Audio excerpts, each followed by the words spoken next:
کو مد نظر رکھتے ہوئے ایک مرتبہ اپنے آقا و مولا صلی اللہ علیہ وسلم کی بارگاہ میں بلند آواز سے درود و سلام کے نذرانے پیش کیجیے۔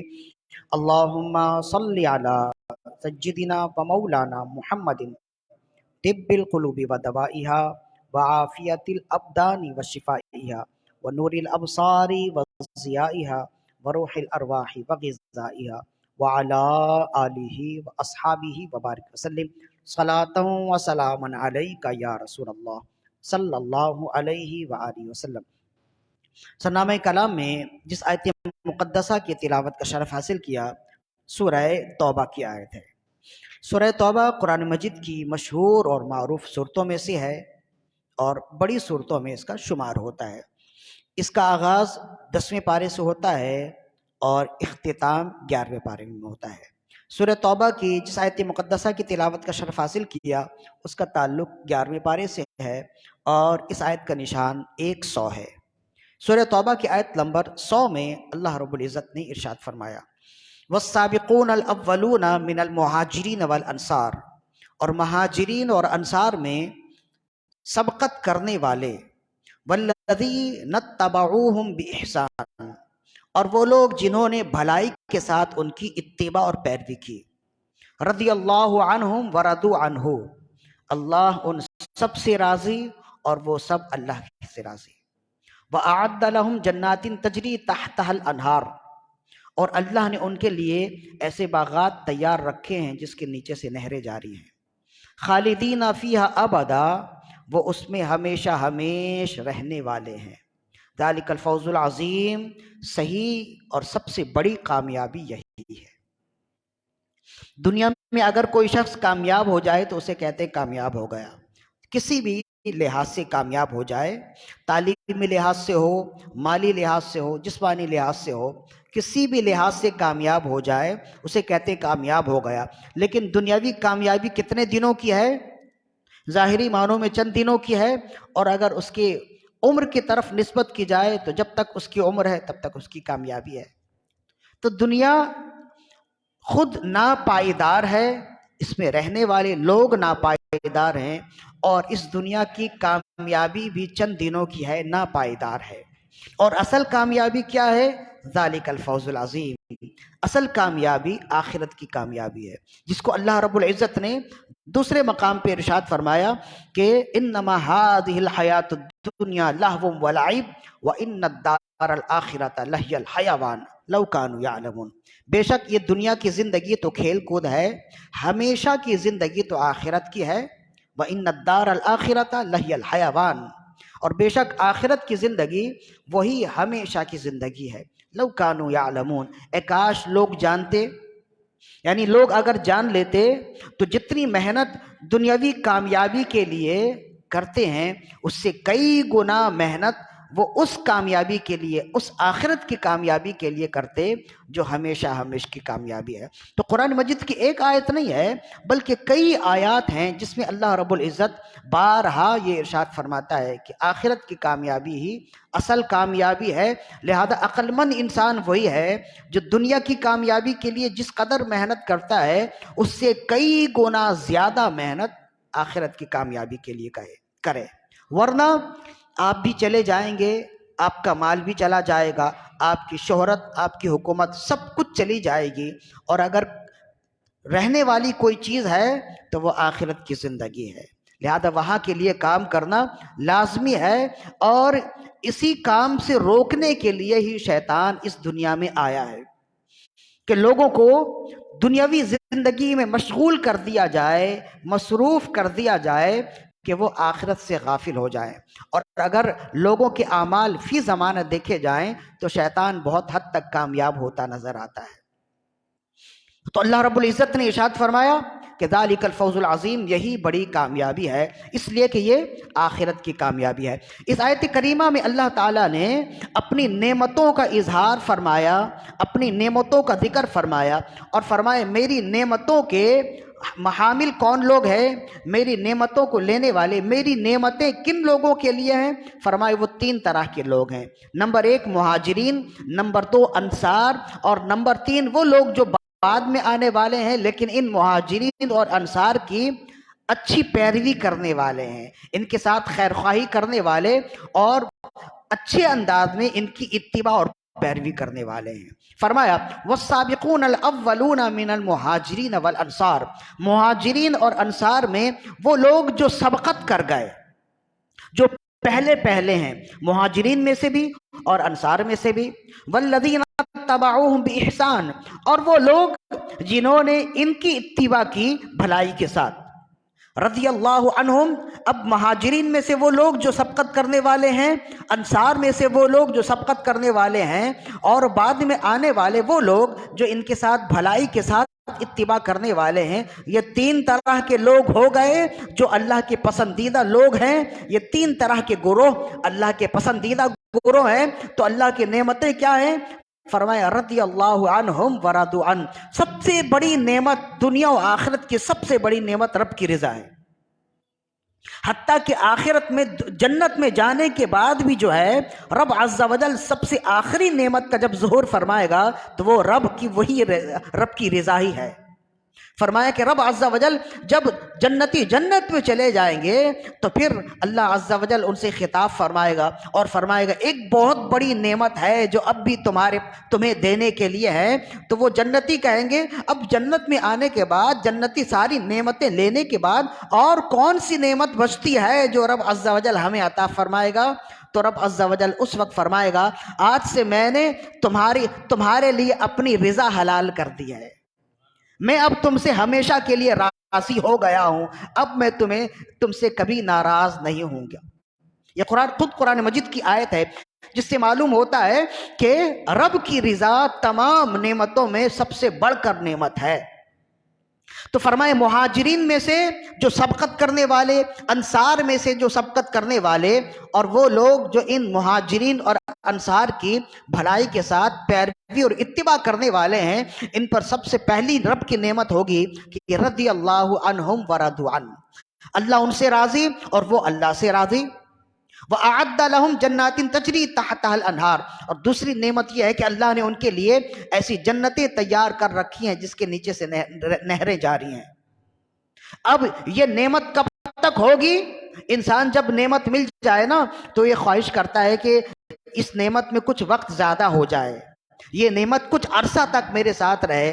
اللہ نے اسی خواہش کو برقرار رکھتے ہوئے، اللہ نے بندوں کی اسی خواہش کی طرف توجہ کرتے ہوئے فرمایا کہ وَأَعَدَّ لَهُمْ جَنَّاتٍ تَجْرِي تَحْتَهَا الْأَنْهَارُ، ہم نے ان کے لیے ایسے باغات تیار رکھے ہیں جس کے نیچے سے نہریں جاری ہیں، اور خالدین فیہا ابدا، اور گھبرانے کی ضرورت نہیں ہے، وہ اس میں ہمیشہ ہمیشہ رہیں گے۔ ذالک الفوز العظیم۔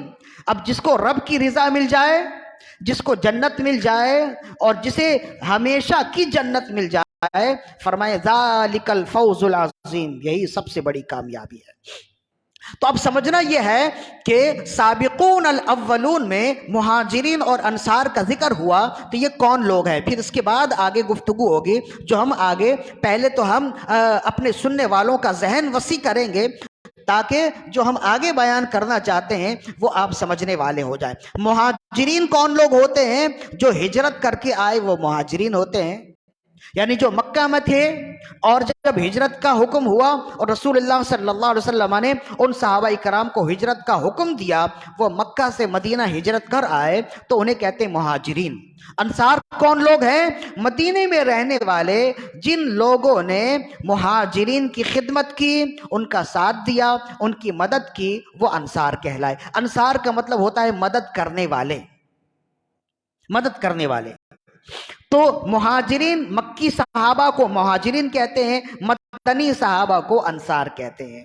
تو رب عز و جل نے فرمایا مکی صحابہ اور مدنی صحابہ یہ تو بہت سارے ہیں، ان میں سے وہ لوگ جو سبقت کرنے والے ہیں ان کے لیے خاص طور پر یہ نیکی ہے۔ تو اب سابقون الاولون میں کون لوگ ہیں، سبقت کرنے والے کون لوگ ہیں جن کے لیے رب عز و جل نے اس آیت کریمہ میں اپنی خاص رحمتوں کا نزول فرمایا اور خاص انعام کا ذکر کیا؟